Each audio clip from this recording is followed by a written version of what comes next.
All right. Hello.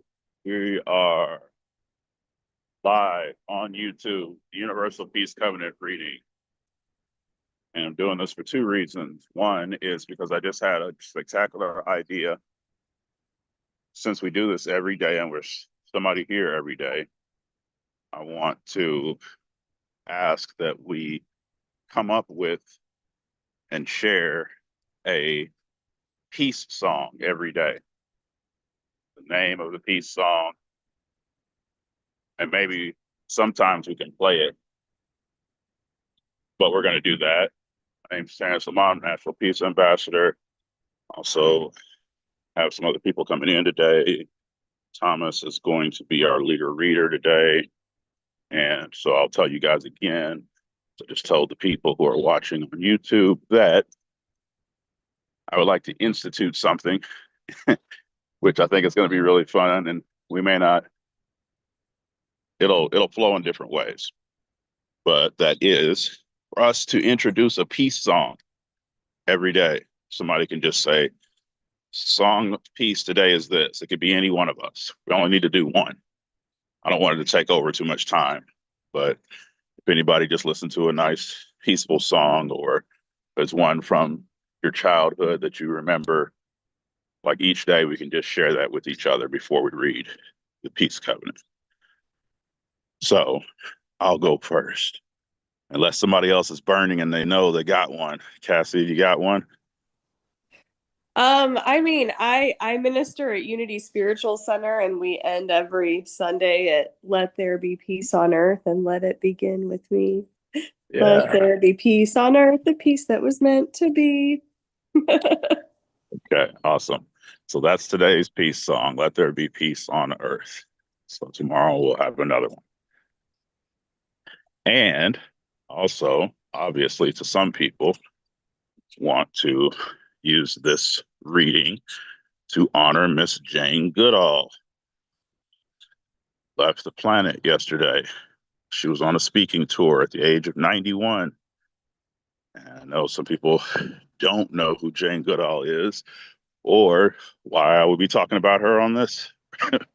But I just put a little blurb that I found real quickly um, in the chat here. It says her peace work was deeply connected to her broader philosophy about the interconnectedness of people, animals, and the environment.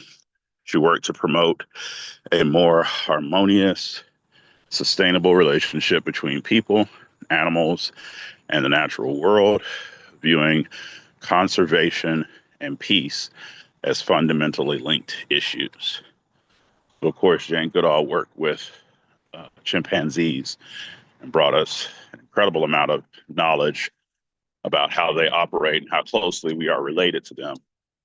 We wouldn't know half of what we know without her research. But then, as is said later in life, she began to understand the need for peace. So, Washington Post or many other tools are out there for you to be able to learn more about her. All right. That's what I got today. Beautiful. Thank you, Terrence Lamont. And thank you, Cassie, for the beautiful song.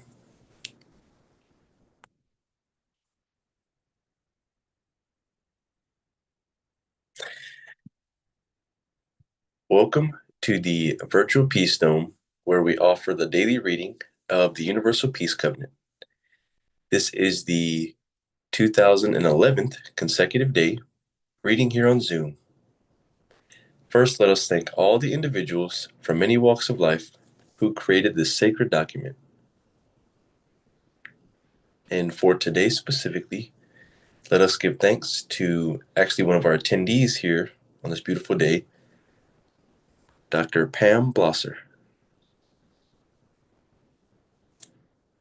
Thanking her for her contribution for this sacred document, and all those beings who assisted as well.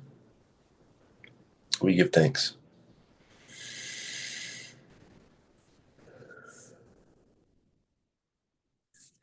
Our virtual Peace Dome embraces the physical Peace Dome housed on the campus of the College of Metaphysics in Windyville, Missouri, It is large enough to hold the whole world. It is great enough to include any act of peace ever given or received, no matter how small, in all of time and space. You will see the words on the screen, and we ask that you keep your microphone muted throughout the reading. When we are complete, there will be a space to linger and pause in the tranquility of the silence. Let us start with the breath. Inhale deeply. Breathe in the breath that breathes us all at the core of the universe. Let go.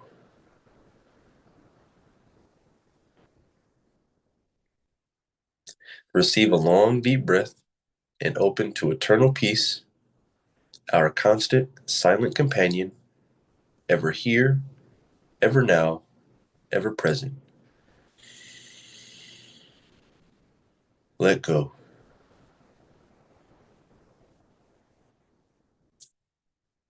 Receive a long, deep breath and feel divine grace flowing through every cell, every fiber of your being. Be peace. Let go.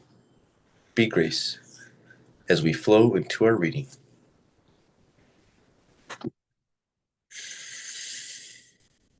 Peace is the breath of our spirit. It wells up from within the depths of our being to refresh, to heal, to inspire. Peace is our birthright. Its eternal presence exists within us as a memory of where we have come from and as a vision of where we yearn to go. Our world is in the midst of change. For millennia, we have contemplated, reasoned, and practiced the idea of peace. Yet the capacity to sustain peace eludes us. To transcend the limits of our own thinking, we must acknowledge that peace is more than the cessation of conflict. For peace to move across the face of the earth, we must realize, as the great philosophers and leaders before us, that all people desire peace. We hereby acknowledge this truth that is universal. Now humanity must desire those things that make for peace.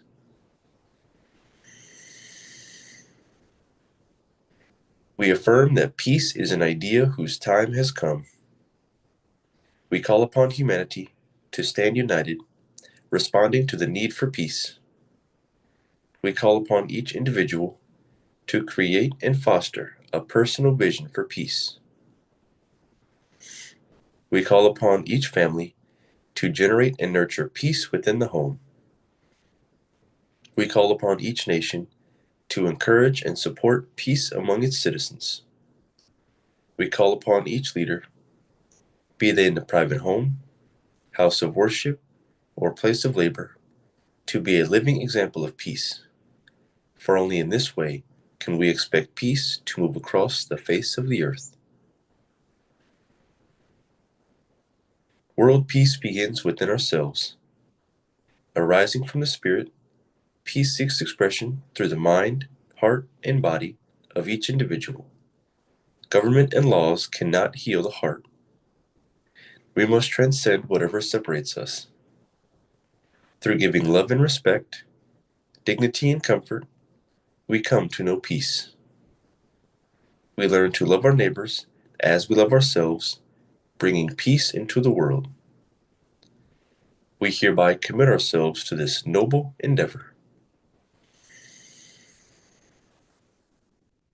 Peace is first a state of mind.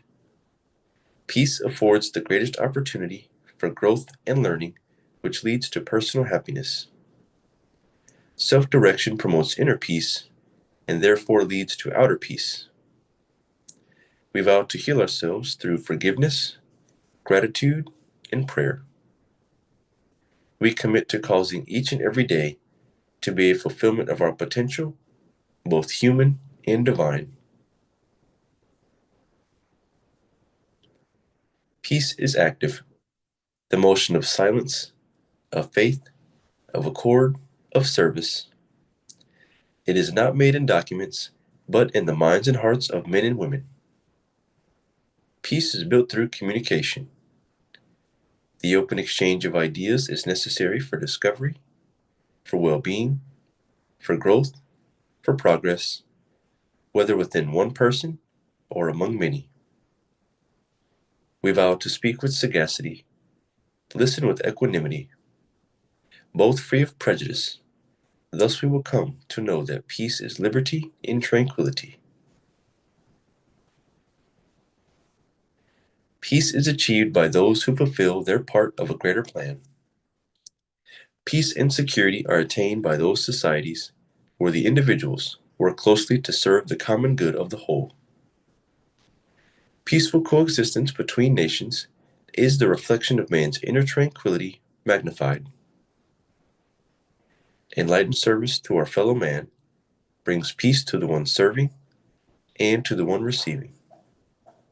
We vow to live in peace by embracing truths that apply to us all.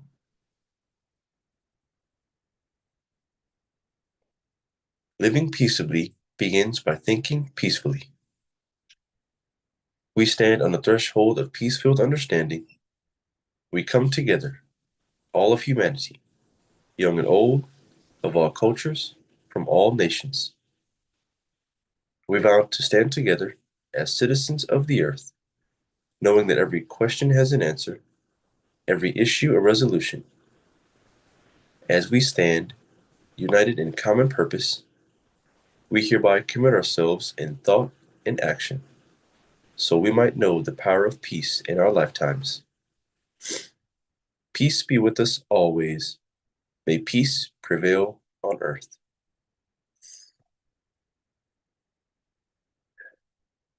All the energy received is transformed into universal love to heal the people of the earth. All the energy received is transformed into universal love to heal the people of the earth. All the energy received is transformed into universal love to heal the people of the earth.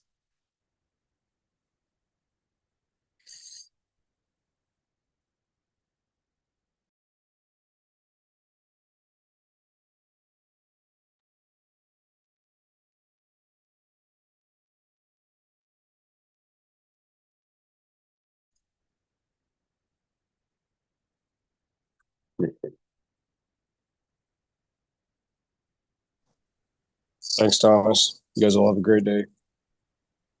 Absolutely. You as well, Tom.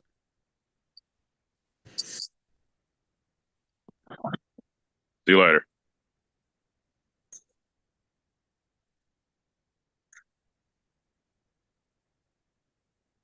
All right, that's how we do it. Peace be with y'all. Always.